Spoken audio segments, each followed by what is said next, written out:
Hello everyone. Unacademy UPSC Hindi में आप सबका स्वागत है बच्चों। मेरा नाम है अखिलेश और आज दिन है शनिवार और शनिवार को होती है स्पेशल क्लास।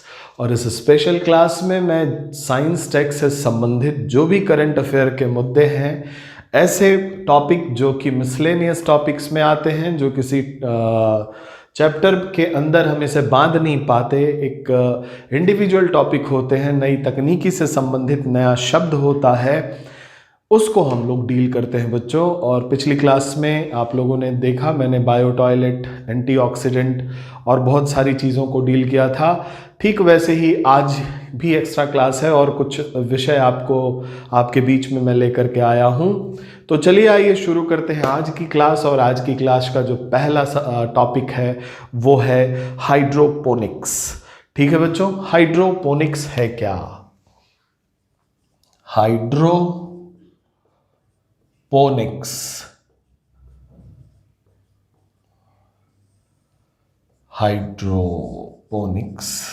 एक तकनीकी है जिसमें आप क्या करते हैं, आप वैसे कृषि जब करते हो तो यू नीड एग्रीकल्चर फील्ड, आपको मिट्टी चाहिए होती है, सॉइल चाहिए होती है, और सॉइल के अंदर होते हैं मिनरल्स, और उस मिनरल्स को पौधे लेते हैं, ग्रहण करते हैं, और पौधे अपने को अपनी वृद्धि करते हैं और अपना जीवन चक्र पूरा करते हैं। ठीक वही काम अगर आप पानी में वो मिनरल सप्लाई प्रोवाइड कर दीजिए और उसी पानी में बिना सॉइल के आप फसल उगाइए, उस तकनीकी को हाइड्रोपोनिक्स कहते हैं। तो अगर इसे परिभाषित करना चाहें तो आप लिख सकते हैं कि मिट्टी विहीन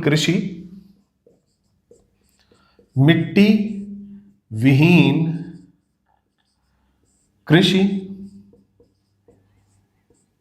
जिसमें समस्त आवश्यक पोषक तत्व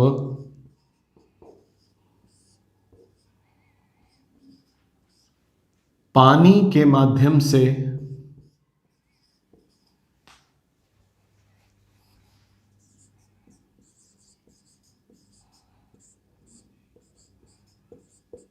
पानी में पौधों तक पहुंचाए जाएं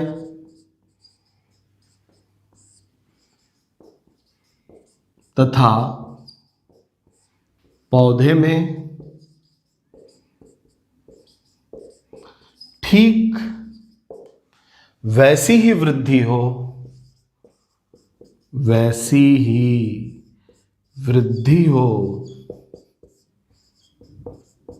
जैसा कि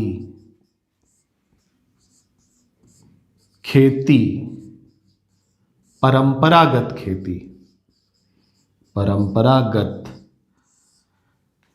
खेती बाद में लिखते हैं, परंपरागत खेती में होती है।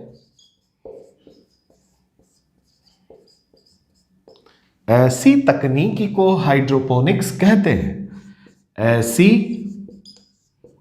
तकनीकी को हाइड्रोपोनिक्स कहते हैं बच्चों। बात समझिएगा, किसी भी प्लांट ग्रोथ के लिए जरूरी है कि उसको मिनरल मिलता रहे।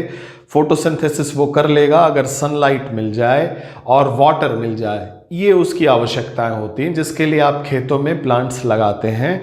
क्योंकि खेतों में ही वो सारे मिनरल प्राकृतिक रूप से अवेलेबल होते हैं कई सारी साइकिल के थ्रू, चाहे वो नाइट्रोजन साइकिल हो, कार्बन साइकिल हो, हाइड्रोजन साइकिल हो इत्यादि। अगर वो सारे मिनरल जिसमें मैक्रो न्यूट्रिएंट और माइक्रो न्यूट्रिएंट सभी हैं, हम जल के अंदर जल में ही प्रोवाइड कर दें और जल के अंदर ही पौधे को सस्पेंड कर दिया जाए जर्मिनेट होने के बाद, और उसे वहीं ग्रो कराया जाए और उसको आवश्यक जो भी मिनरल हो उसे मिलते रहें जिससे उसकी वृद्धि ठीक वैसी हो बल्कि उससे भी अच्छी हो जैसी कि परंपरागत खेती में होती है। तो ये तकनीकी हाइड्रोपोनिक्स है। इसको मिट्टी विहीन कृषि भी कहा जाता है, सॉइललेस एग्रीकल्चर भी कहा जाता है। फटाफट इसका स्क्रीनशॉट लीजिए बच्चों। मिट्टी विहीन कृषि जिसमें समस्त आवश्यक पोषक तत्व पानी के माध्यम से पानी में पौधों तक पहुंचाए जाएं तथा पौधे में ठीक वैसी वृद्धि हो जैसा कि परंपरागत खेती में होती है। ऐसी तकनीकी हाइड्रोपोनिक्स कहलाती है। तो ये बात तो समझ में आ गई। अब आप सोच रहे होंगे कि इतना जो है एंडेवर करने की ज़रूरत क्या है, हम तो खेती आराम से कर रहे थे सर, ये क्या हाइड्रोपोनिक्स आप लेके चले आए, कुछ यूटिलिटी होगी इसकी तब तो आप ले आए, तो कुछ यूटिलिटी भी बताओ कि सिर्फ हाइड्रोपोनिक्स ही बताओगे आप। तो बच्चों धैर्य रखो, हम लोग चलते हैं इसके जरा एडवांटेज देख लें कि हाइड्रोपोनिक्स है क्या, क्या सुविधा इससे हो जाएगी। तो ज़रा सोचिए, पहले सोच लेते हैं, अगर ऐसी ज्योग्राफी हो जहां पे खेती संभव ना हो तो वहां हम हाइड्रोपोनिक्स कर सकते हैं कि नहीं? बिल्कुल। जैसे पहाड़ी एरिया हो जहां पे कृषि के लिए आपको खेत बनाने के लिए समस्या हो, वहां पे आप हाइड्रोपोनिक्स कर सकते हैं। आप अर्बन एरिया में रहते हैं जहां पे जगह कम है, उस कम जगह में आप हाइड्रोपोनिक्स कर सकते हैं और किचन गार्डन बना सकते हैं। ऐसा हो सकता है, बिल्कुल हो सकता है। साथ ही साथ आप न्यूट्रिएंट का कंट्रोल कर सकते हैं कि उसे न्यूट्रिएंट अपेक्षाकृत, जैसे आप क्या करते हैं, मिट्टी की खेती जब होती है एग्रीकल्चर नॉर्मल, उसमें आप खाद डाल देते हैं, वो खाद यूटिलाइज भी प्लांट के द्वारा नहीं होती, एक्सेस होती है, और उसकी चर्चा मैंने यूट्रोफिकेशन के रूप में आपको मैंने बताया था कि वो खाद किसी वाटर बॉडी में जाता है, वहाँ लग्जूरियंट ग्रोथ हो जाती है किसी पर्टिकुलर प्लांट स्पीसीज की, तो उससे होता क्या है, वहाँ की बायोडाइवर्सिटी डिस्टर्ब होती है। इस केस में आप हाइड्रोपोनिक्स टेक्निक में जो आप टैंक बनाएंगे उसमें जो वाटर की सप्लाई होगी, प्रॉपर मॉनिटरिंग होगी, हर न्यूट्रिएंट का क्या कंसंट्रेशन है उसके लिए आप व्यवस्था लगाए रहते हैं, आराम से देख सकते हैं, और जिस हिसाब से ज़रूरत होगी पोषक पदार्थों की उसके हिसाब से उसका एडिशन आप कर सकते हैं। तीसरी बात, वाटर कंजर्वेशन। कृषि में तो पानी की बहुत ज़्यादा आवश्यकता होती है, यहाँ क्या है, आप उस पानी को रिसाइकिल कर रहे हो, सिर्फ ट्रांसपिरेशन या इवेपोरेशन में ही जो पानी खर्च होगा वो खर्च होगा, अदरवाइज जो टोटलिटी ऑफ वाटर है, जो कि बहुत कम परसेंटेज होता है, बाकी पानी जो होगा वो आप रिसाइकिल करते हो, तो ultimately it is going to conserve your water. ठीक है बच्चों। इंसेक्टिसाइड का यूज बहुत कम होगा, क्योंकि जो हाइड्रोपोनिक्स स्टैब्लिशमेंट आपने जो बनाया है वो स्टैब्लिशमेंट नॉर्मल जो फ्लोरा है, जो खेत में मिलता है, उससे दूर है, तो वहाँ इंसेक्टिसाइड का यूज़ भी आपका बचेगा। आपने हाइड्रोपोनिक्स बनाया है, आपने एक टैंक बनाया है, टैंक में आपने पानी रखा है, उस पानी में न्यूट्रिएंट डाल दिया है, उस न्यूट्रिएंट को नापने की व्यवस्था कर दी है, और उसमें आपने जगह जगह छोटे छोटे छेद बनाए हैं जिसमें आपने प्लांट को सस्पेंड किया है। ये है हाइड्रोपोनिक्स, मैं उसको अभी बना दूंगा। तो होता क्या है बच्चों कि जब आपने इस तरह से एस्टेब्लिशमेंट किया हाइड्रोपोनिक टैंक का, वहां पे आपको जो हर्ब्स हैं, जो हर्बिसाइड आप यूज करते बाद में खेती में, दूसरे जो हर्ब्स वहां ग्रो कर जाते हैं, उस स्थिति को ही आपने एलिमिनेट कर दिया। वहां कोई भी खरपतवार नहीं आएगा, और जब खरपतवार नहीं आएगा तो आपको खरपतवार नाशी का जो खर्च होता है किसानों का वो बच जाएगा। ठीक है बच्चों। अच्छा, अगली बात है, आप इजीली हार्वेस्ट कर सकते हैं जो भी आपने क्रॉप प्रोड्यूस किया, आप उसकी देखरेख अच्छे से कर सकते हैं। जो बायोलॉजिकल लॉस होता है, नॉर्मल बायोमैकेनिकल लॉस कृषि में, या फिर जो रोडेंट्स के द्वारा हानि होती है, इन हानियों से आप बच सकते हैं, और कोई भी फियर नहीं होगा, कोई डर नहीं होगा कि ये जो आप हार्वेस्ट कर रहे हैं ये कंटामिनेट हो किसी प्रदूषण से, क्योंकि आपने उसको बहुत ही कम जगह में और बड़े सोफिस्टिकेटेड वे में डेवलप किया है। ये सारे एडवांटेजेस हैं हाइड्रोपोनिक्स टेक्निक के, हम लोग एक एक करके उसको लिखते जाएंगे, और कुछ डिसएडवांटेजेस भी हैं। उस डिसएडवांटेज में सबसे बड़ा डिसएडवांटेज ये है बच्चों कि हाइड्रोपोनिक्स टेक्निक का जो इस्टेब्लिशमेंट है, जो उसका प्लांट है, उसको बनाने में पैसे बहुत खर्च होते हैं। तो हम अपने मार्जिनल फार्मर्स या जो किसान हैं उनसे इसकी उम्मीद अगर कर बैठते हैं तो अपनी गलती है। तो कहने का मतलब है हाइड्रोपोनिक्स टेक्निक इंडिया के लिए अगर हम बना रहे हों तो उसमें ज़रूरी है कि उसमें सरकार साथ दे किसानों का, तब कहीं जाकर के संभव है। अन्यथा किसान के पास इतना पैसा नहीं होता कि वो इस तरह के एस्टेब्लिशमेंट बना सके। बट येस, हम लोग शहरों में या जो लोग कैपेबल हैं इस तरह की कृषि अगर वो करना चाहें तो कर सकते हैं, और हाई यील्डिंग एग्रीकल्चर है और इससे पैसे भी अच्छे खासे मिलेंगे। दूसरी बात बच्चों, सॉइल जो है एक बफर है। बफर समझते हैं, थोड़ा बहुत जो फ्लक्चुएशन होगा, चाहे वो एसिडिटी का हो, चाहे बेसिसिटी का हो, चाहे एक्स्ट्रा मिनरल का हो, उसको वो सस्टेन कर लेता है, उसको वो एब्जॉर्ब कर लेता है, एज अ शॉक एब्जॉर्बर आप समझें।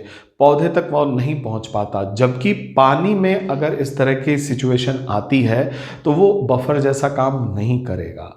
वो क्योंकि न्यूट्रल है, फटाफट एसिडिक हो जाएगा या बेसिक हो जाएगा, वॉटएवर। तो ये जो सिचुएशन है कि बफर जो स्टेट है सॉइल का, वो उसको बनाता है एक सेफ हेवन फॉर एग्रीकल्चर। लेकिन पानी में ऐसा नहीं हो सकता, और पानी में जो भी फ्लक्चुएशंस होंगे उसके रिपरकशंस सीधे सीधे प्लांट्स पे आ जाएंगे। तो ये कुछ एडवांटेज हैं और डिसएडवांटेज हैं। तो चलिए इसको भी नोट कर लेते हैं, एडवांटेज क्या है, डिसएडवांटेज क्या है। लेकिन उससे पहले ज़रा देखें ये टेक्निक, आखिर इसका इंफ्रास्ट्रक्चर कैसा होता है। तो समझने का प्रयास कीजिएगा बच्चों। 2 डायमेंशनल इमेज बनाऊंगा, 3 डायमेंशन बना नहीं पाऊंगा क्योंकि मैं बहुत अच्छा आर्टिस्ट हूँ। ये एक टैंक है, इट्स अ वाटर टैंक, और वाटर टैंक के ऊपर ये कवर्ड होता है और इसमें छोटे छोटे होल्स होते हैं, और ये होल्स इंटरकनेक्टेड होते हैं। These all are interconnected holes which is filled with water. पानी है इसमें। चलो बस 2 ही लाइन बनाते हैं इसको, ठीक है बच्चों। ये सारे इंटरकनेक्टेड होते हैं, और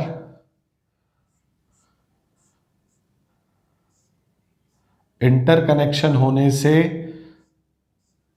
क्या होता है कि इनके बीच न्यूट्रिएंट का फ्लो बना होता है।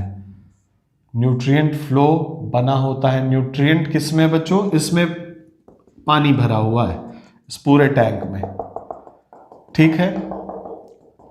और इस पूरे टैंक में पानी भी है प्लस न्यूट्रिएंट भी है। न्यूट्रिएंट क्या है? All micro and macro elements which are required by the plant as well as their hormones. Nutrient plus hormones, growth hormones भी डाल दिए जाते हैं कभी कभी, ठीक है बच्चों। अदरवाइज प्लांट जब जैसे जैसे ग्रो करता है ये हार्मोन्स प्लांट के अंदर बनते रहते हैं। अब क्या आप करते हैं, अब ये जो होल्स है इसमें ही आपने कृषि करनी है, और इसमें आप प्लांट्स को ग्रो कराते हैं, और उसकी जड़ें नीचे पानी में लटक रही होती हैं, और ऐसा ये सब में होता है। इन जड़ों से, जैसे कि नॉर्मली प्लांट्स जो अपना मिनरल अपटेक करते हैं वो कर रहे होते हैं, और न्यूट्रिएंट की सप्लाई आप बनाए रखते हो इस टैंक में, पानी में। और उस न्यूट्रिएंट को एसेस करने के लिए न्यूट्रिएंट एसेस करने वाले इंस्ट्रूमेंट क्लस्टर आपके पास होते हैं। इंस्ट्रूमेंटेशन जो कि न्यूट्रिएंट की अमाउंट को एसेस करे, जो कि ये बताए कि कितना न्यूट्रिएंट पॉन्ड में उपस्थित है। अकॉर्डिंगली आप न्यूट्रिएंट को रिप्लेनिश करने के लिए ओपनिंग रखते हो जहां से आप न्यूट्रिएंट डालते हो, ठीक है बच्चों। और सारा कुछ, सारा वाटर इसमें रिसाइकिल होता रहता है, रिसाइकिलिंग ऑफ वाटर, ठीक है बच्चों। ये टैंक, और ये बहुत कम जगह में आप ये टैंक स्टैब्लिश कर सकते हो।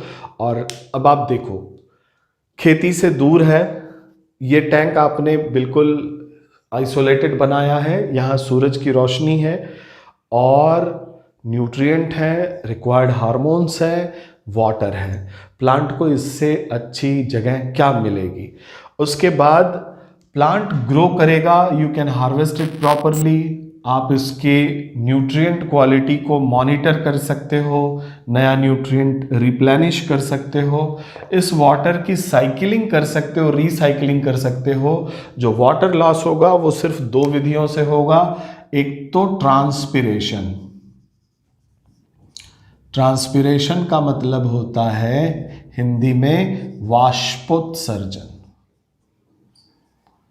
वाष्पोत्सर्जन क्या है बच्चों? हम लोग जनरल साइंस में पढ़ेंगे, आपको मैं अभी बता देता हूं। हर प्लांट अपनी पत्तियों से, चूंकि वो गर्म होता है सोलर रेडिएशन से, इंसोलेशन आती है और वो गर्म करती है प्लांट को। प्लांट हीट हो, ओवर हीटिंग से बचने के लिए प्लांट की पत्तियां क्या करती हैं, जो भी एक्सपोज्ड पार्ट हैं वो पानी को वाष्पीकृत करने लगती हैं, पानी को ऊपर ले आती हैं अपने सरफेस पे और वहां से वो पानी इवेपोरेट होने लगता है।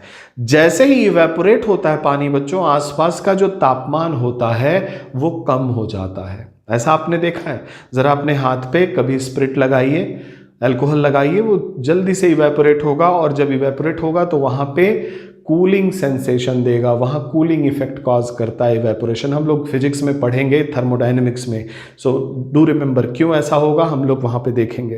क्योंकि इवेपोरेशन होते समय पानी जो है आसपास की ऊष्मा को सोखता है, ठीक है, लेटेंट हीट ऑफ इवेपोरेशन हम लोग वहाँ देखेंगे। तो इवेपोरेशन होता है, ठीक वैसे ही प्लांट क्या करता है, अपने ऊपरी सतह पे ले आके पानी को इवेपोरेट करने लगता है और पानी निकल जाता है और वाष्पन के कारण, इवेपोरेशन के कारण वहाँ का टेम्परेचर कूल डाउन हो जाता है, जिससे प्लांट अपने आप को सोलर हीटिंग से बचाता है।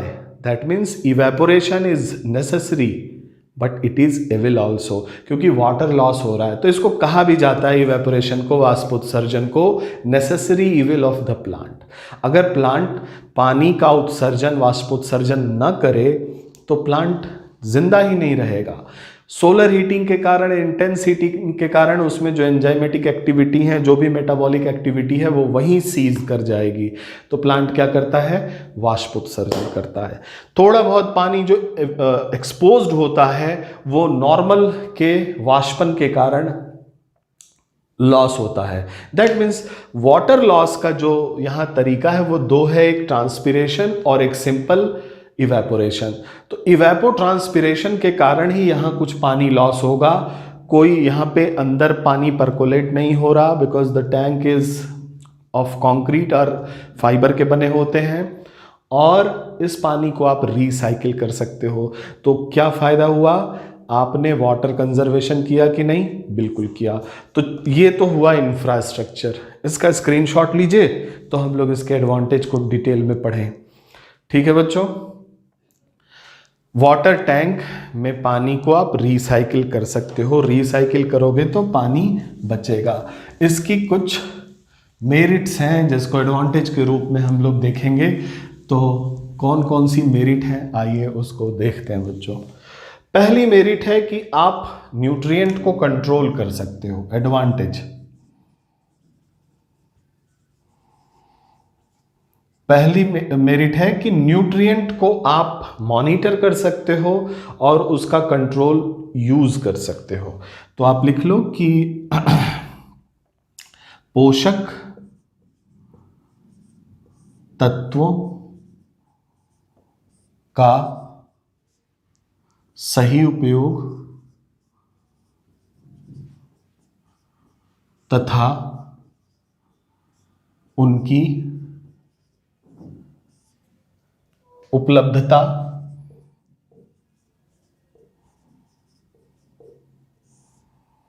की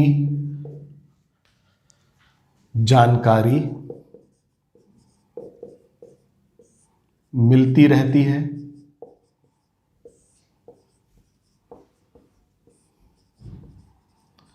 पोषक तत्वों का सही उपयोग तथा उनकी उपलब्धता की जानकारी मिलती रहती है, जिससे आप उसको जुडिशियसली यूज कर सकते हो। एक्सेस ऑफ यूरिया नहीं डाल दिया कि पता चले वो प्लांट ले भी ना पाए और आपस आसपास की एग्रीकल्चर फील्ड में या वाटर बॉडी में चला जाए। आगे की कहानी आपसे शेयर की हुई है।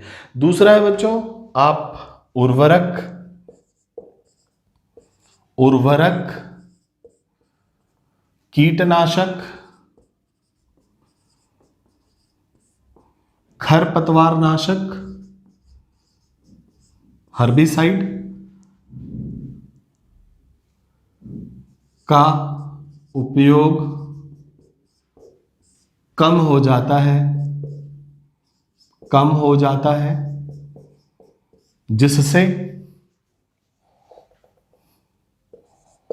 जिससे कृषि की लागत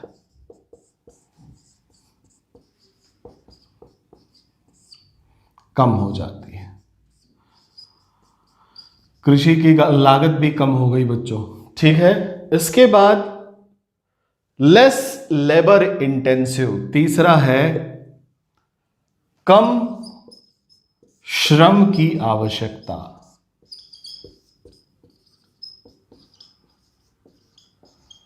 लेस लेबर इंटेंसिव क्यों बच्चों? क्योंकि कृषि में आपको एक बार रोपाई करनी होती है, फिर उस जुताई करनी होती है, फिर आप वहाँ पे खाद डालते हो, फिर वहाँ से आप निराई करते हो, गुड़ाई करते हो। इसमें क्या होता है, it requires lot of labour. उसके बाद हार्वेस्टिंग करनी है, फिर उसको तब जाकर के आपको फसल मिलती है। यहाँ क्या है, गुड़ाई करना, निराई करना, खाद वाला काम, ये सब कुछ आराम से उसको आप मैकेनाइज कर सकते हो, ऑटोमेटेड कर सकते हो, या कम से कम श्रम में कर सकते हो। तो श्रम की कम आवश्यकता है, so it will be less labour intensive. Are you getting this? Productivity same है या उससे भी अधिक हो सकती है, बट लेस लेबर इंटेंसिव। तो यहां से आपको समझ में आ रहा होगा क्या फायदा है। और चौथा लिख सकते हैं पानी की बचत।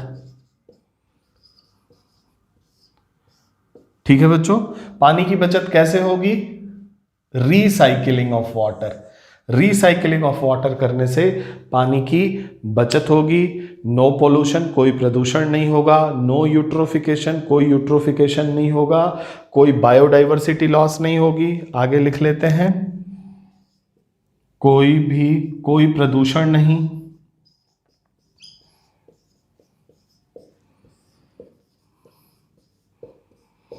कोई जैव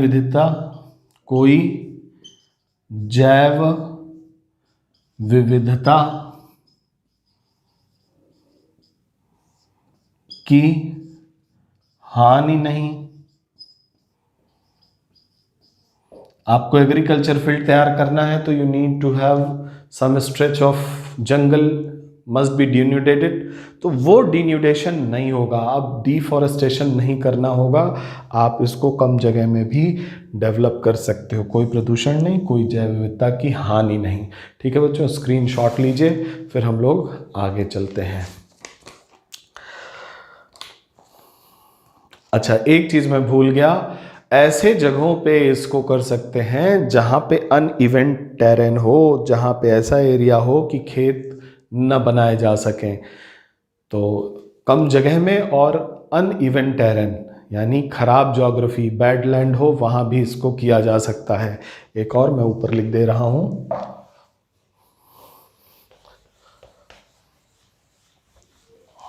कम जगह अथवा बैडलैंड एरिया।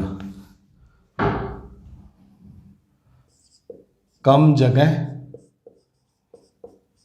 की आवश्यकता होती है,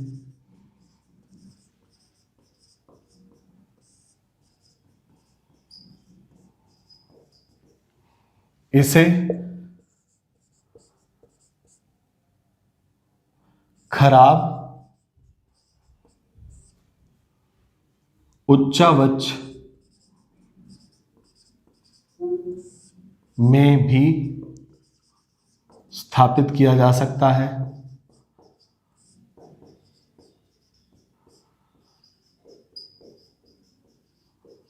टोपोग्राफी या बैडलैंड, बैडलैंड टोपोग्राफी। ठीक है बच्चों, कम जगह चाहिए, बैडलैंड टोपोग्राफी भी है, अनइवन टेरेन है, वहां भी हम कृषि कर सकते हैं बाय यूजिंग हाइड्रोपोनिक्स। ठीक है बच्चों, ये आप स्क्रीनशॉट लीजिए। तो हम लोग थोड़ा डिसएडवांटेज देखें, अभी तक तो एडवांटेज देखा। ठीक है, इसमें डिसएडवांटेज में अगर हम देखें तो सबसे बड़ा डिसएडवांटेज ये है बच्चों कि इस पूरे इंफ्रास्ट्रक्चर को बनाने में खर्च बहुत आता है। तो जो प्रारंभिक लागत है इसके इंफ्रास्ट्रक्चर को बनाने में वो ज़्यादा होती है। तो आप लिख सकते हैं प्रारंभिक आधारभूत ढांचा निर्माण में डिसएडवांटेज। प्रारंभिक आधारभूत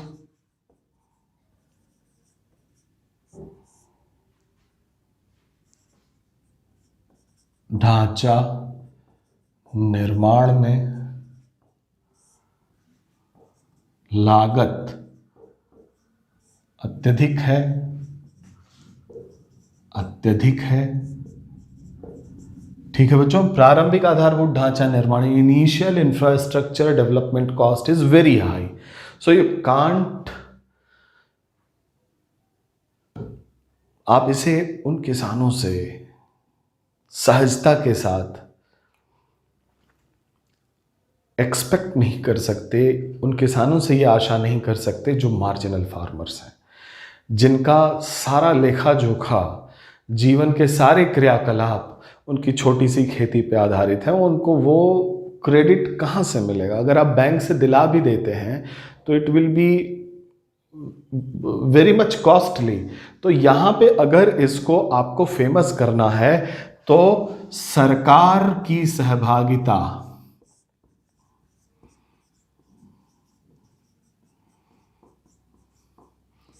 अत्यावश्यक। सिर्फ सरकार की सहभागिता क्रेडिट तक ही नहीं, अवेयरनेस के लिए भी, इसको, इसके बारे में लोगों को नॉलेज देने के लिए भी, तो सरकार की सहभागिता, सरकार या सिविल सोसाइटी, एनजीओ जो भी हैं, इनकी सहभागिता आवश्यक होगी अगर इसको हम घर घर पहुंचाना चाहते हैं, because it is good technique. और वेजिटेबल की कृषि के लिए तो ये अल्टीमेट है, बहुत अच्छा वेजिटेबल का प्रोडक्शन है और चाइना ने इसको काफ़ी बड़े स्तर पे किया है, भारत में भी किया जा सकता है, but you need to ensure government's cooperation and people's participation both, और उसके लिए ज़रूरी है अवेयरनेस। तो लेट द टाइम कम, हो सकता है आगे अवेयर करने की आवश्यकता हो। दूसरी इसकी समस्या यह है बच्चों कि जो सॉयल सिस्टम है it is a good buffer. Buffer का मतलब है कि जो भी स्मॉल फ्लक्चुएशंस होते हैं एनवायरनमेंट में उसको वो सस्टेन कर लेता है और प्लांट तक वो स्मॉल फ्लक्चुएशन इम्पैक्ट नहीं डाल पाते। But in case of water it is not possible. तो वाटर हाइड्रोपोनिक्स के केस में अगर ये फ्लक्चुएशंस होते हैं, जैसे एसिडिटी का बढ़ जाना या साल्ट कंसंट्रेशन बढ़ जाना, वो डायरेक्टली प्लांट को प्रभावित करेंगे और उस केस में जो हार्वेस्ट होगी वो लोएस्ट पॉसिबल हो सकती है। ये इसकी सबसे खराब बात है। तो आप ये लिख सकते हैं कि मिट्टी एक बफर के रूप में कार्य करती है।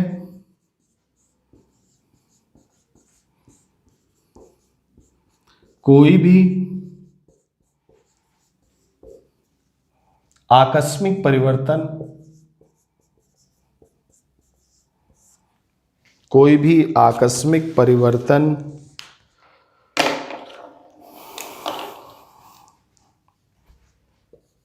परिवर्तन पौधे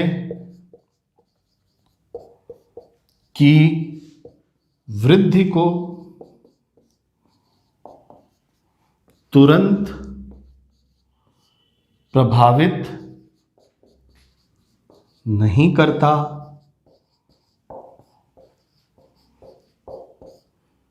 जबकि पानी के संदर्भ में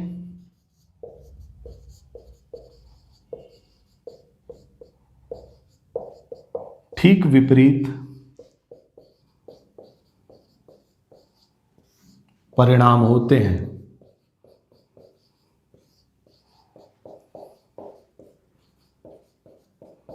थोड़े से परिवर्तन ही विनाशकारी हो सकते हैं। विनाशकारी, डिजास्टर्स हो सकते हैं बच्चों जो आपने कृषि की है, तो थोड़े से परिवर्तन ही विनाशकारी हो सकते हैं। और पूरी की पूरी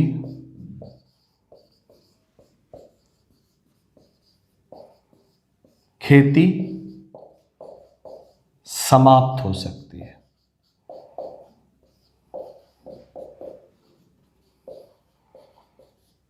पूरी की पूरी खेती समाप्त हो सकती है। This is the most disasters impact, जिसके कारण से हाइड्रोपोनिक्स बहुत रिस्की है बच्चों। इसका फटाफट स्क्रीनशॉट लीजिए। समाप्त हो सकती है, आ ही गया है। ठीक है बच्चों, कुछ छूटा तो नहीं, जबकि पानी के संदर्भ में ठीक विपरीत परिणाम प्राप्त होते हैं। ये है बच्चों एडवांटेज के साथ साथ कुछ डिसएडवांटेज। और इसके बावजूद भी जो थर्ड ग्रीन रिवॉल्यूशन है, ऐसा माना जाता है कि हाइड्रोपोनिक्स जो टेक्निक है वो थर्ड ग्रीन रिवॉल्यूशन को जन्म देगी, क्योंकि ये बहुत ही प्रॉमिसिंग है, लेस लेबर इंटेंसिव है, लेस कॉस्ट इसमें लगती है। इनिशियल कॉस्ट को अगर छोड़ दिया जाए तो एक बार इंफ्रास्ट्रक्चर अगर तैयार हो जाए तो वो काफ़ी लंबे समय तक चलता है। ये सारी चीज़ों का जो लेखा जोखा है वो यही कहता है कि जो थर्ड ग्रीन रिवॉल्यूशन होगा उसके जो ड्राइविंग सीट पे हाइड्रोपोनिक्स बैठ सकता है। तो आप ये भी लिख सकते हैं कि तीसरी हरित क्रांति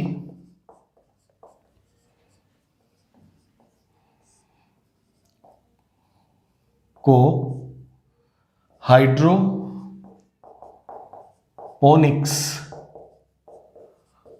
से संभव किया जा सकता है।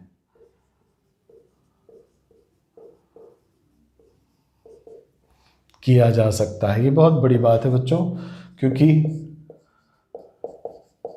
वाटर कंजर्वेशन और क्लाइमेट चेंज को अगर देखा जाए और बायोडाइवर्सिटी लॉस, इन तीनों चीज़ों को अगर देखा जाए तो ये सस्टेनेबल डेवलपमेंट के लिए सबसे अच्छी विधि है कृषि के लिए। तो हाइड्रोपोनिक्स टेक्निक आपके सामने है और इससे जुड़े जो पॉजिटिव्स एंड नेगेटिव्स हैं वो आपके सामने हैं।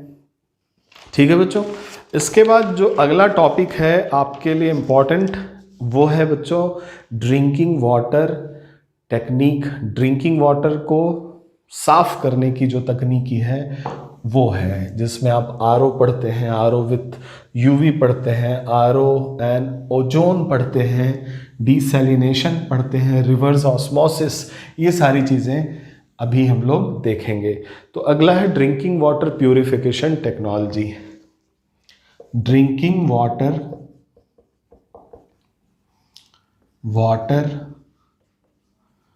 प्यूरिफिकेशन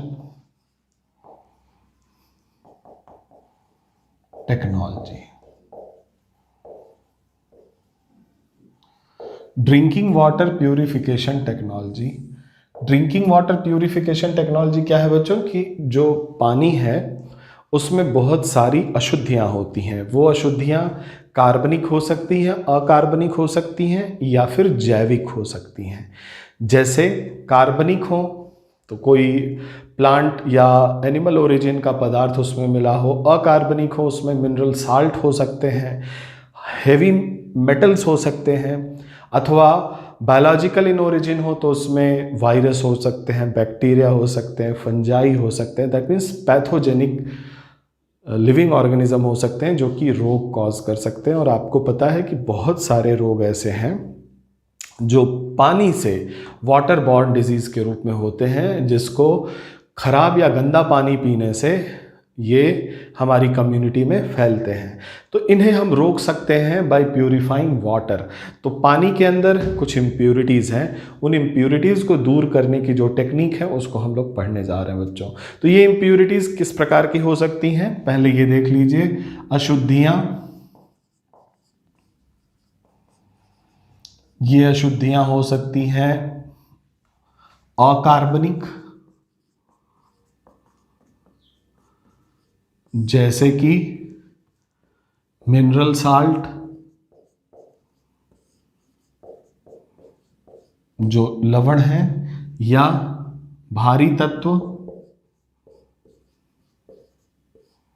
इत्यादि। कार्बनिक हो सकते हैं, जैसे कि हाइड्रोकार्बन,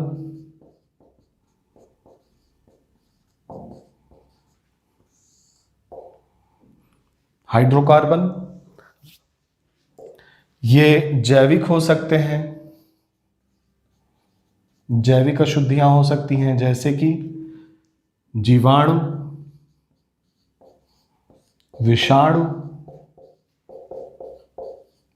कवक इत्यादि। ठीक है बच्चों, ये अशुद्धियां हो सकती हैं। कार्बनिक और अकार्बनिक में आप पर्टिकुलेट मैटर जो है, जो पर्टिकुलेट मैटर है या सॉलिड पार्टिकल है, वो भी इन्हीं में आता है। उनको भी हमें दूर करना होता है अशुद्धियों को। किस में है ये अशुद्धियां? पानी के अंदर। और हमें पानी को बनाना है जिसको हम पी सकें। ठीक है, algae, fungi, virus, bacteria, particulate matter, suspended particle, ये सारे भी नाम आप लिख सकते हैं। Suspended particle,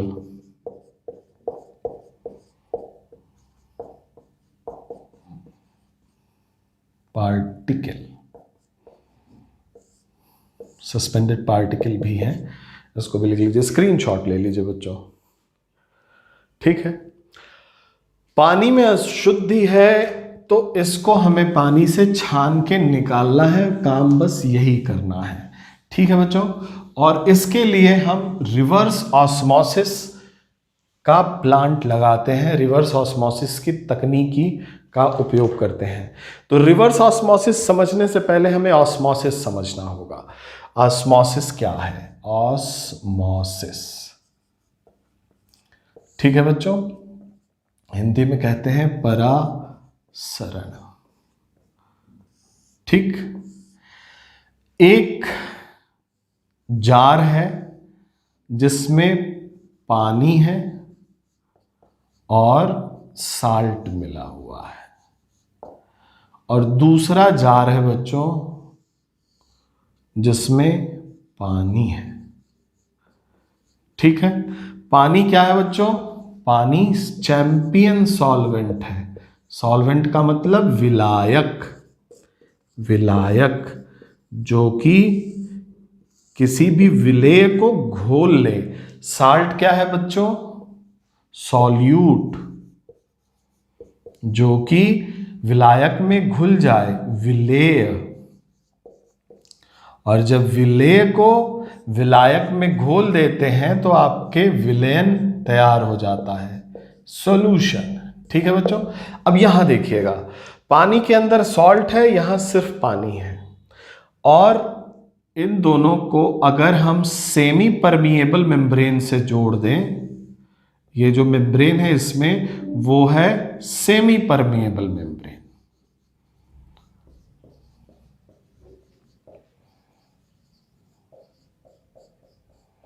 semi permeable membrane, semi permeable membrane को हिंदी में लिखते हैं अर्ध पारगम्य झिल्ली, अर्ध पारगम्य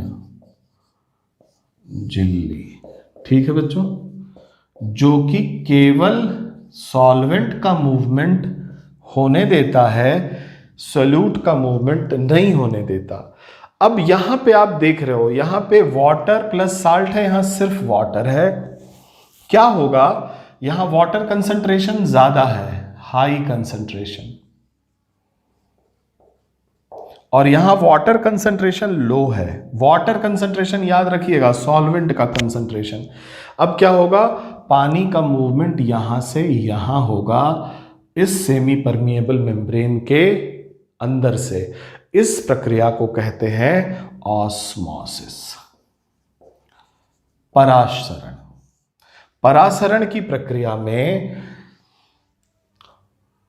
ज्यादा विलायक की सांद्रता से कम विलायक की सांद्रता की ओर विलायक की गति अर्धपारगम्य झिल्ली से परासरण कहलाती है।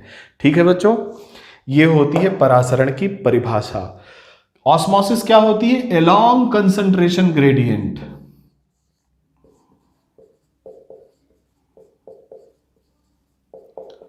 एलॉन्ग कंसंट्रेशन ग्रेडियंट, जो सांद्रता की ढाल है उसके अनुसार ही सॉल्वेंट का मूवमेंट, विलायक का मूवमेंट परासरण कहलाता है।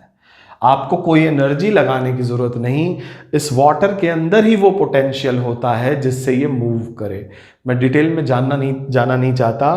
प्योर वाटर का जो वाटर पोटेंशियल होता है वो जीरो होता है, और जब उसमें कोई सॉल्यूट डाल दिया जाता है बच्चों, तो ये जीरो वाटर पोटेंशियल नेगेटिव में चला जाता है, यानी और कम हो जाता है, ये नेगेटिव हो जाता है और ये जीरो है। तो जो जीरो वाटर पोटेंशियल है वो ज्यादा है, नेगेटिव कम है।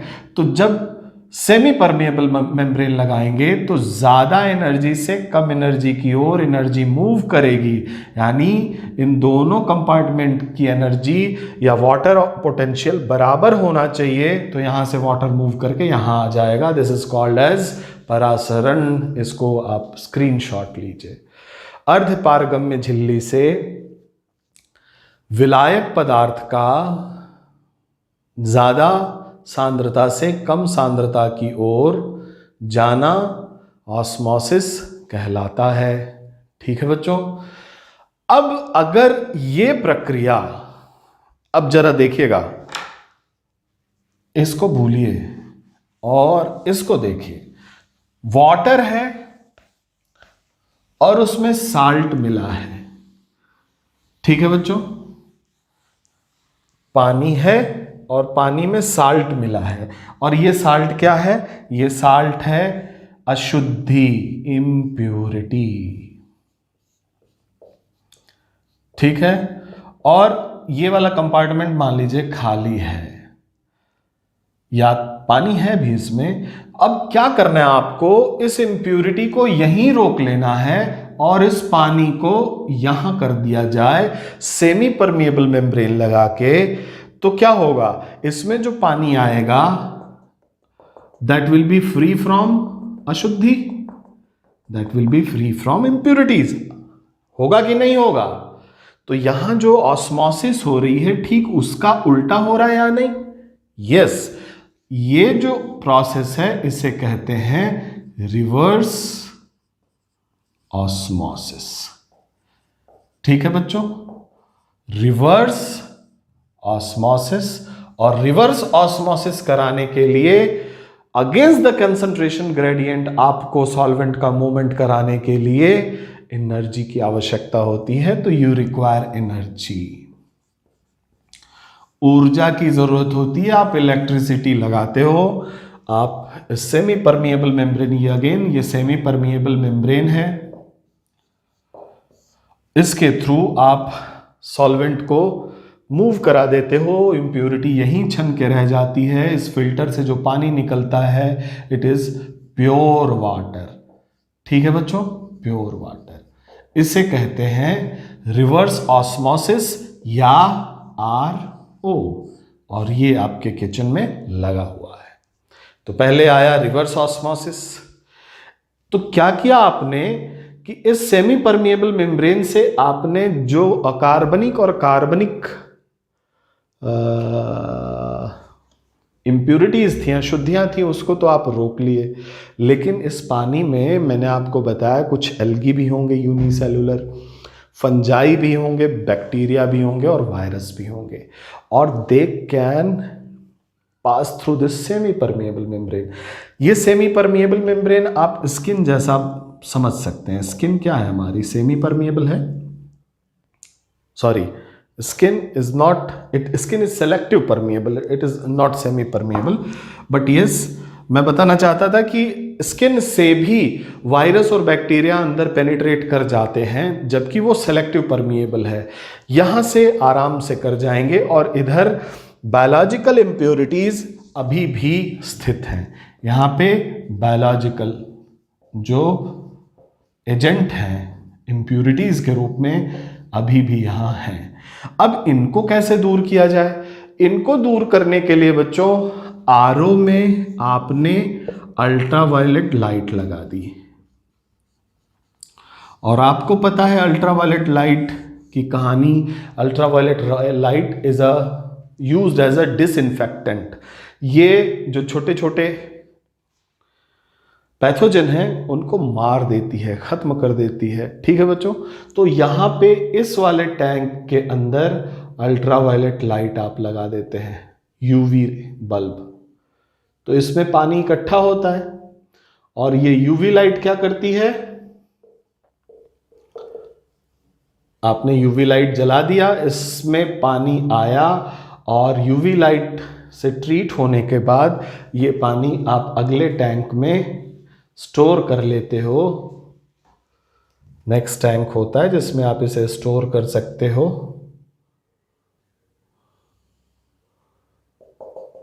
ट्रीटमेंट के बाद ये यहां से नहीं होगा, ये यहां से रहेगा, तभी तो पानी आया, कुछ देर रिटेन किया इस जार में, उसके बाद ये इस टैंक में स्थित हो गया। और ये भी यहां से नहीं होगा, इसको भी ऊपर ले जाएं, क्योंकि हम टेक्निकली गलत नहीं हो सकते। ठीक है बच्चों, सेमी परमिएबल मेम्ब्रेन यहां से ही ले चलते हैं। ठीक है बच्चों, सेमी परमिएबल मेम्ब्रेन लगा करके आपने वाटर शुद्ध कर लिया, लेकिन यहां बायोलॉजिकल एजेंट हैं।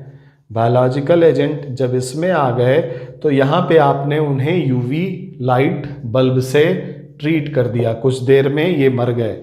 उसके बाद इस पानी को आपने इकट्ठा किया, now this is the purest form of water, और आप इसको पीते हैं।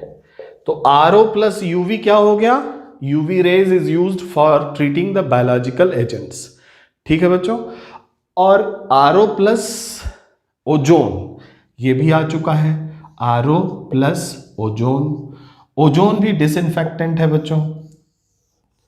ठीक है, ओजोन क्या करता है, वो भी इसमें जो बायोलॉजिकल एजेंट है उनको मार देता है।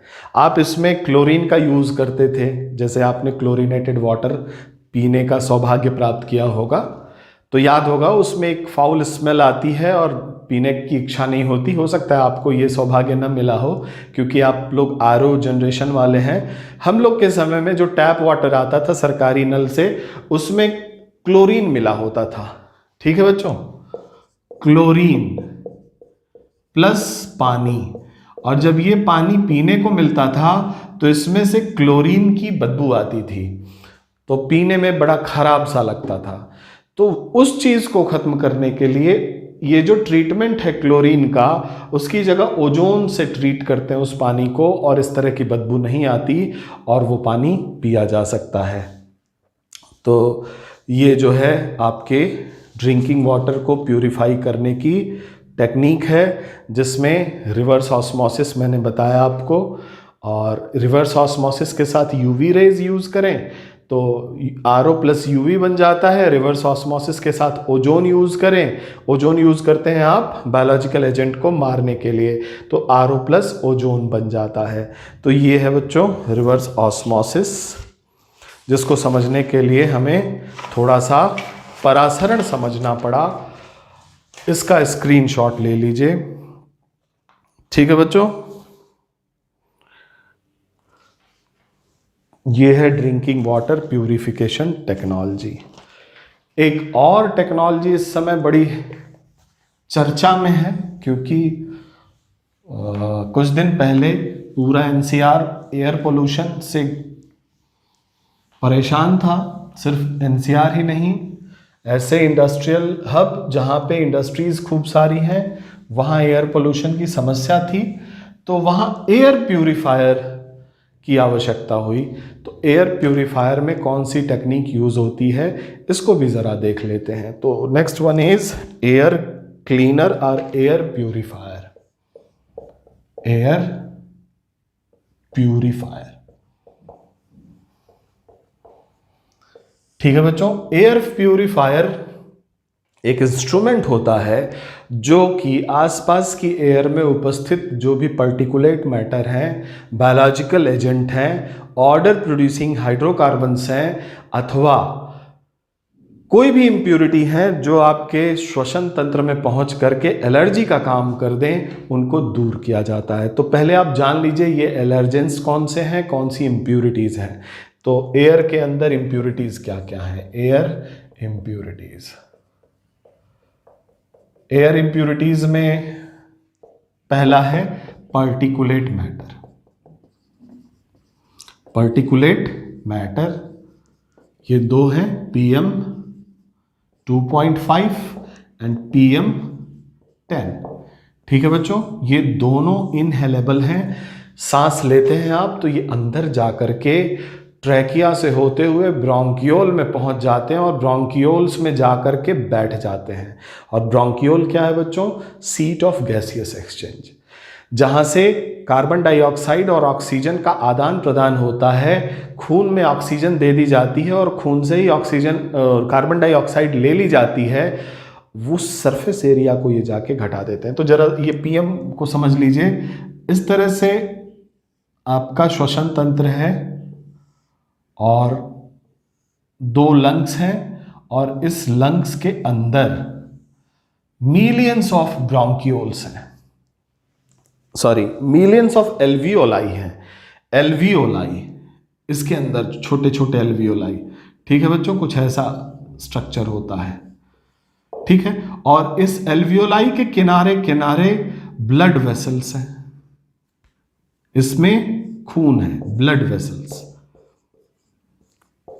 थोड़ा सा समय दीजिएगा, आपको क्लियर हो जाएगा। और ये है एल्वियोलाई।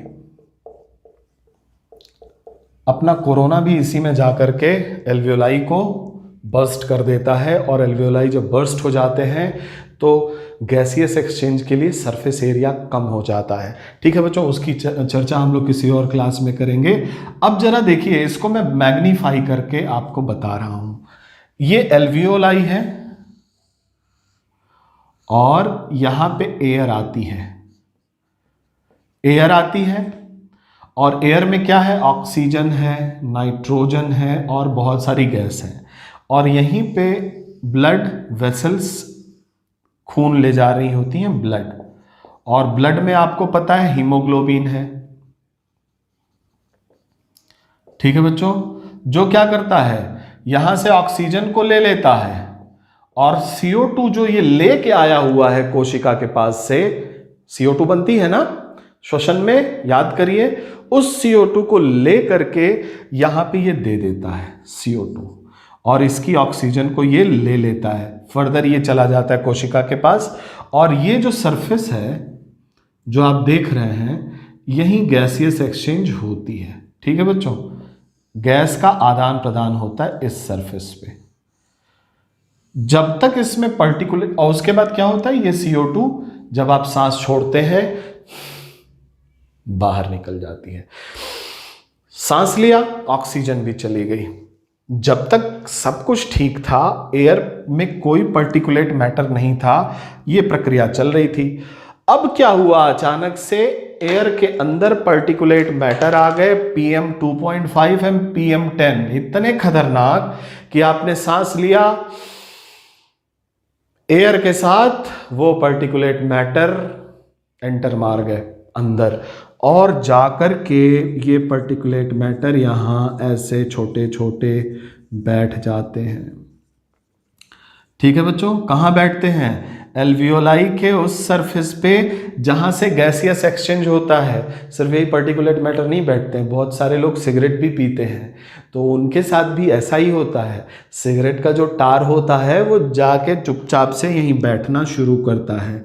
शुरू में तो बड़ा मज़ा आता है कि वाह, हम बिल्कुल एल पचीनो दिखाई पड़ रहे हैं सिगरेट पीने में, रॉबर्ट डेनेरो दिखाई पड़ रहे हैं। लेकिन बाद में क्या होता है, जब ये सरफेस एरिया घट जाता है और गैसियस एक्सचेंज नहीं होता, एल्वियोलाई की जान आप निकाल लेते हो, तब आपकी सांस फूलने लगती है। और फिर आगे की कहानी आपको पता है। Less oxygen availability to your body. Less oxygen availability का मतलब है कि आपकी इम्यूनिटी कंप्रोमाइज होगी, क्योंकि आपकी प्रॉपर हर कोशिका को आपने ऑक्सीजन दिया ही नहीं। गुस्सा में आ जाएगी, वो गुस्से में कहेगी जाओ हम प्रतिरक्षा प्रणाली की जो सेल्स हैं उसको नहीं बनाते। आपकी इम्यूनिटी कमज़ोर हुई, इम्यूनिटी कमज़ोर हो गई तो टीवी और दुनिया भर के जीवाणु तो घूम ही रहे होते हैं इसी ताक में कि किसकी इम्यूनिटी कम हो उसके अंदर पहुंच गए। पहुंचे ही होते हैं, इसमें बैठे होते हैं, मौका पाया और आक्रमण। खैर, उसकी चर्चा हम लोग कभी और करेंगे। यहां देखिए, एल्वियोलाई के अंदर ये पार्टिकुलेट मैटर आके बैठ गए और ठीक वही काम किया जो टार करता है।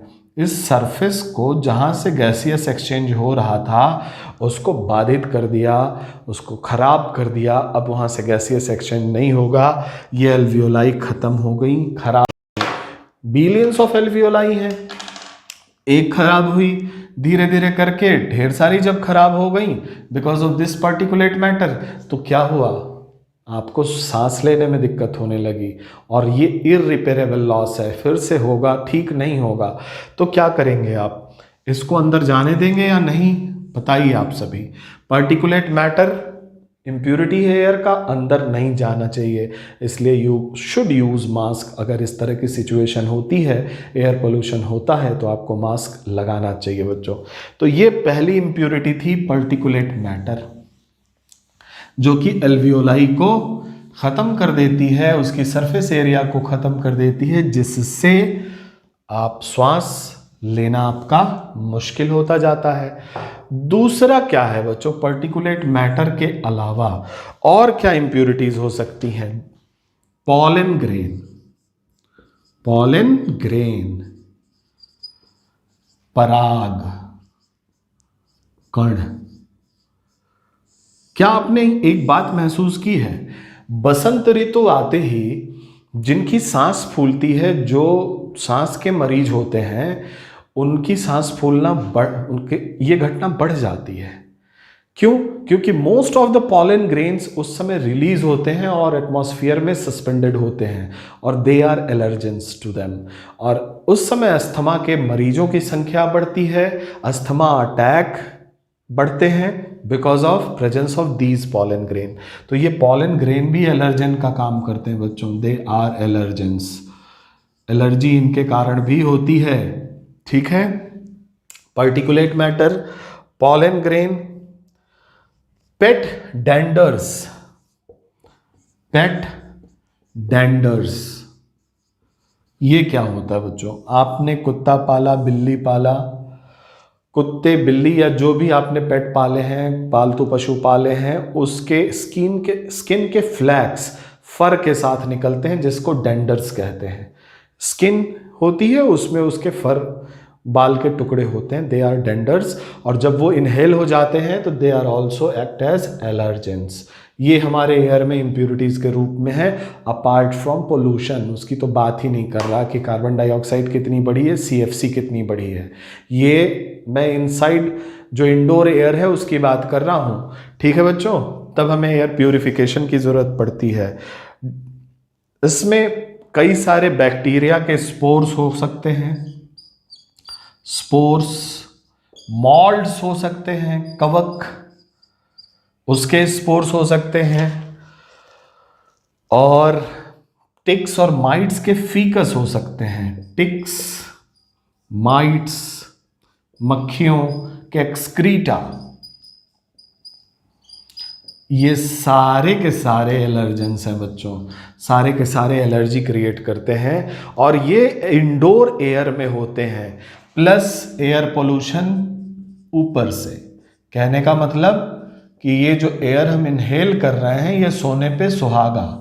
Air pollution plus air impurities, आप ले लो एयर, जल्दी ही जो लाइफ है आपकी उसको घटा देगा ये, क्योंकि इसमें एलर्जेंस है। इसका स्क्रीनशॉट लीजिए बच्चों। फिर चलिए अब बात करते हैं, इम्प्यूरिटीज़ को हम लोग समझ गए, तो अब इन्हें दूर भी तो करना है और इसी के लिए एयर प्यूरिफायर बना। तो इसको दूर करने के लिए जो फिल्टर यूज़ होता है बच्चों उसको हीपा फिल्टर कहते हैं। इसका नाम मैंने स्पेस रिसर्च में एक बैक्टीरिया मिला था उस क्लास को देखिएगा, हीपा फिल्टर की चर्चा मैंने की थी और कहा था कभी ना कभी हम लोग इसे पढ़ेंगे। तो इस एजेंट्स को जो ये आपने देखे अभी इम्प्यूरिटीज हैं जो एयर की, it must be taken out from the air, otherwise इनके जो रिपरकशंस होते हैं वो बड़े खतरनाक होते हैं, उसकी भी मैंने आपसे चर्चा की। ठीक है बच्चों, तो इसको दूर करने के लिए हमें पहले चाहिए होता है हीपा फिल्टर। ये होता है हीपा। हीपा फिल्टर काफ़ी महंगा होता है और ये प्लास्टिक फाइबर्स के बने होते हैं, इन्फोर्स्ड प्लास्टिक्स होते हैं, फाइबर विथ इन्फोर्स्ड प्लास्टिक। ठीक है बच्चों, बहुत महंगे होते हैं और फाइबर के मैश होते हैं जो कि मुख्य फिल्टर है। लेकिन ये मुख्य फिल्टर अगर इसमें बड़े बड़े जो इम्प्यूरिटीज़ हैं वो जाके बैठ जाएं तो इनकी इफिशियंसी कम हो जाती है। इसका मतलब एयर यहाँ से आ रही है, एयर किससे भरी हुई है, ये एयर है और इसमें इम्प्यूरिटीज़ हैं। और इम्प्यूरिटीज़ में क्या क्या है आपको मैंने बता दिया, bacteria, fungi, algae, PM10, PM2.5, ठीक है बच्चों, डेंडर्स, पॉलन ग्रेन, ये सारा कुछ एयर लेकर के आ रहा है। अच्छा, आपको क्या लगता है कि इसमें PM10 और PM2.5 ही होंगे? इसमें क्या बड़े जो पार्टिकुलेट मैटर हैं वो नहीं होंगे? बिल्कुल होंगे, ये तो है ही। इसके अलावा there are some particulate matter, dust, ठीक है बच्चों, ये भी होगा इसमें। और अगर इसे हीपा फिल्टर से आप गुजार देंगे तो ये जो डस्ट और पार्टिकुलेट मैटर है इसके छोटे छोटे फिल्टर्स जो 0.3 माइक्रोन तक के साइज को ही जाने देते हैं, उससे कम को ही जाने देते हैं, उसके पहले के सबको रोक देते हैं, ये ब्लॉक कर देगा। और जब ब्लॉक कर देगा तो ये एयर प्लस ये इम्प्यूरिटीज आगे जा ही नहीं पाएगी। तो इस फिल्टर को पहले हमें बचाना होता है, उसके लिए हमें प्री फिल्टरेशन की ज़रूरत होती है, जिसके लिए हम नॉर्मल सा फिल्टर लगाते हैं जो कि ऐसे बड़े बड़े जो डस्ट पार्टिकल हैं उसको रोक ले। तो यहाँ पे हीपा फिल्टर से पहले आपको लगाना होगा प्री फिल्टर। यहाँ आपने लगा दिया प्री फिल्टर, इसको कहते हैं pre filter. Pre filter normal substance का बना हुआ है जो लार्ज पार्टिकल को कैप्चर कर लेगा। ये क्या करेगा, जो लार्ज पार्टिकल हैं उनको कैप्चर करेगा, उनको रोक लेगा बड़े बड़े पार्टिकल को। और क्या करेगा बच्चों, ये लार्ज पार्टिकल को कैप्चर करेगा तो हीपा फिल्टर की लाइफ को एक्सटेंड करेगा एंड हीपा फिल्टर का जीवन काल बढ़ा देगा। ठीक है बच्चों, हीपा फिल्टर का जीवन काल बढ़ा देगा कौन, प्री फिल्टर। और इसके जो छोटे छोटे छिद्र होते हैं उसके थ्रू ये पास होंगे एयर प्लस इम्प्यूरिटीज। हीपा इंतजार कर रहा है और ये जब भी प्री फिल्टर आपको वॉश करना होता है, इसको चेंज करना होता है, तो ये आप इसको बदलते रहते हैं, सफाई करते रहते हैं, ताकि आपका हीपा फिल्टर बचा रहे। अब क्या होता है बच्चों कि जैसे ही हीपा फिल्टर पे ये सारी इंप्योरिटीज आती हैं, तो हीपा फिल्टर क्या करता है, इनको छान देता है। छान करके जो 0.3 माइक्रोन से छोटे होते हैं,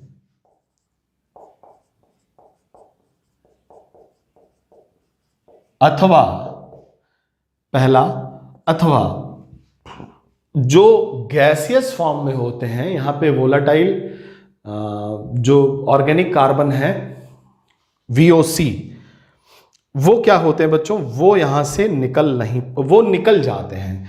जो मतलब जो गैसियस अवस्था में इंप्योरिटीज हैं, गैस अवस्था में अशुद्धि, गैस अवस्था की अशुद्धि, वो यहां से निकल जाती हैं। इससे जब गुजरेंगी तो क्या, बाकी सारा कुछ रोक दिया जाएगा। बैक्टीरिया, कुछ बैक्टीरिया निकल सकते हैं, बट पार्टिकुलेट मैटर 10 2.5, डेंडर्स, एल्गी, ये सारे यहां रोक दिए जाएंगे। बट और लगभग एयर 99.97% प्योर हो जाएगी।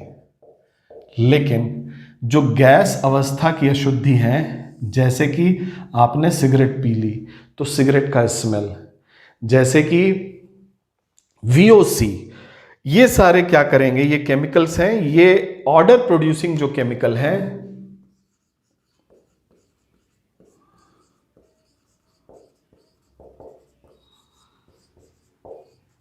ये इससे पास कर जाते हैं, ये आगे निकल आते हैं। ठीक है बच्चों। अब क्या, HEPA filter, pre filter, HEPA filter, फिर बचा क्या, 0.3 माइक्रोन से छोटे और गैस अवस्था की अशुद्धि, यानी एक फिल्टर और लगाना होगा यहाँ। तो यहाँ तक की कहानी का स्क्रीनशॉट लीजिए, इसके बाद क्या लगाते हैं वो मैं आपको बताता हूँ।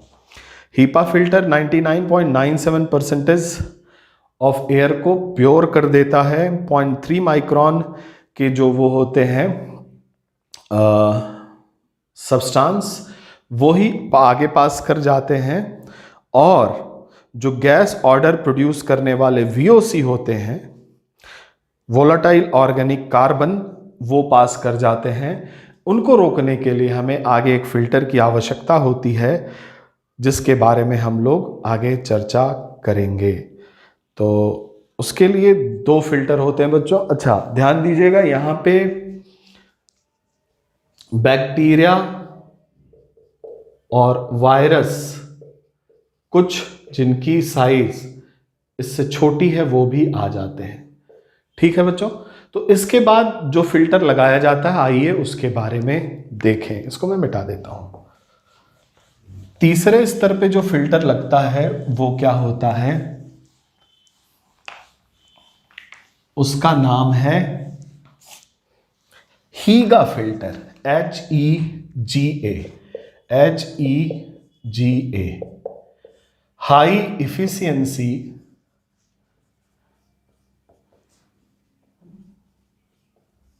Gas adsorption filter. वो क्या था बच्चों, high efficiency particulate absorption filter, arrester या एब्जॉर्बेंट, कुछ भी कह सकते हैं। हीपा था, ये है HEGA filter, high efficiency gas adsorption filter. और इसमें क्या होता है बच्चों, इसमें आप जो गैस होती है, स्मोक होता है, या जो केमिकल हैं, या फिर ऑर्डर प्रोड्यूसिंग जो केमिकल हैं, तो आप लिख सकते हैं गंध युक्त रसायन, जो कि गैसीय अवस्था में होते हैं,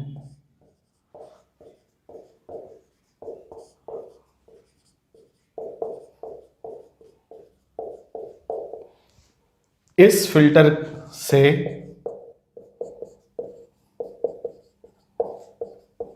गुजारने के बाद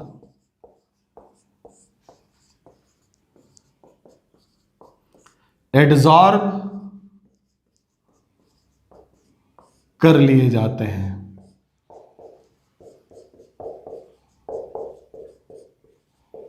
एब्जॉर्ब नहीं है बच्चों, यहां एड्सॉर्प्शन है, सरफेस फिनोमेना है एड्सॉर्प्शन। एब्जॉर्प्शन क्या था कि वो चीजें सक कर ली गई, उस केमिकल में मिल गई, लेकिन यहां एड्सॉर्ब हो रही हैं। जो सरफेस है इस फिल्टर का, उस पे जाकर के वो बैठ जा रही हैं, रोक ली जाती हैं। So it's a kind of surface phenomena. गंधयुक्त रसायन, गंधयुक्त रसायन क्या हो सकते हैं? VOC, volatile organic carbon, volatile organic carbon. ठीक है बच्चों, वोलाटाइल ऑर्गेनिक कार्बन हो सकता है, स्मोक हो सकता है, स्मोक, सिगरेट की बदबू हो सकती है। ये सारे हीगा फिल्टर से रोक दिए जाते हैं। हीगा हीपा फिल्टर के आगे लगा हुआ है, यानी एयर में से इम्प्यूरिटीज हट गई और उसकी बदबू भी निकाल दी गई। लेकिन अभी वहां पे कुछ चीजें बची हैं जिसमें हो सकता है ये कुछ VOC, वोलाटाइल ऑर्गेनिक कार्बन आगे निकल जाएं और कुछ वायरसेस आगे निकल जाएं, तो हमें 1 या 2 फिल्टर की और आवश्यकता होती है। तो ये देख लीजिए बच्चों तीसरे फिल्टर को, उसके बाद चौथे और 5वें फिल्टर के बारे में हम लोग चर्चा कर लेते हैं। और हमारी जो हीपा फिल्टर के बाद पहले एक नॉर्मल फिल्टर, फिर हीगा फिल्टर। और हीगा फिल्टर बना किससे होता है ये तो हमने आपको बताया नहीं। हीगा फिल्टर का निर्माण होता है एक्टिवेटेड कार्बन से। मैं यहां नीचे मिटा के बता दूं, HEGA filter is made up of activated carbon और जियोलाइट। ठीक है बच्चों, हीगा फिल्टर बनता है एक्टिवेटेड कार्बन,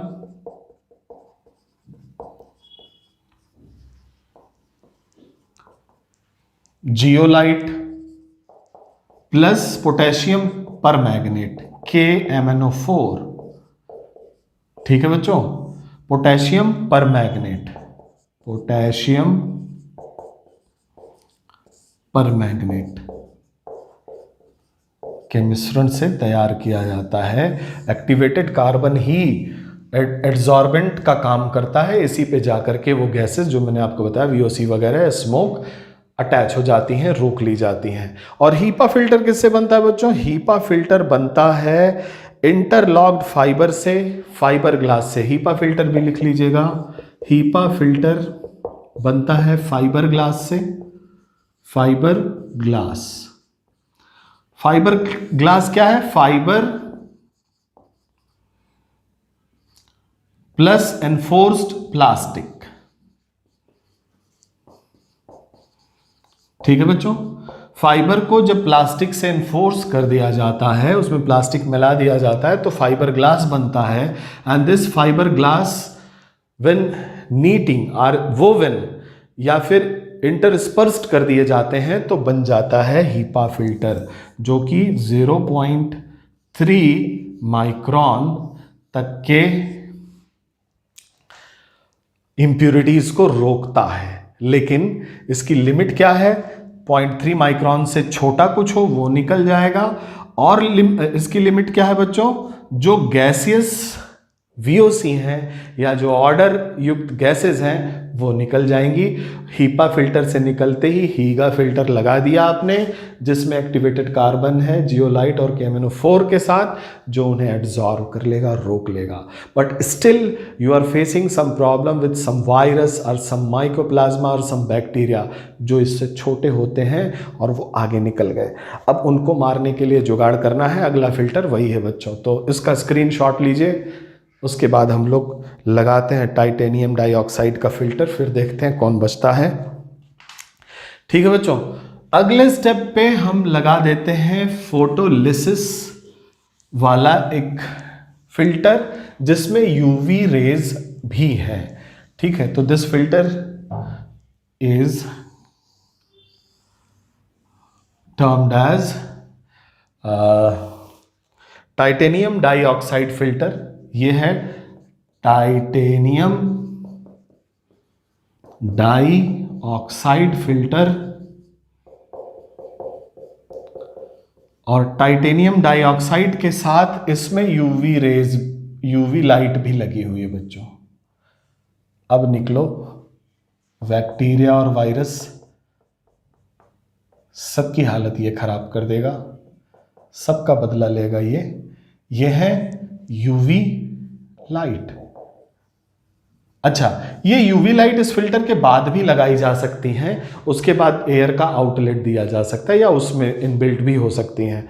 तो titanium dioxide filter plus UV light काम क्या करता है, जो गैसियस कंटामिनेशन बच के आए एक्टिवेटेड चारकोल से या एक्टिवेटेड कार्बन से, वो गैसियस कंटामिनेशन की फोटो कैटेलिसिस करता है टाइटेनियम डाइऑक्साइड। Photo catalysis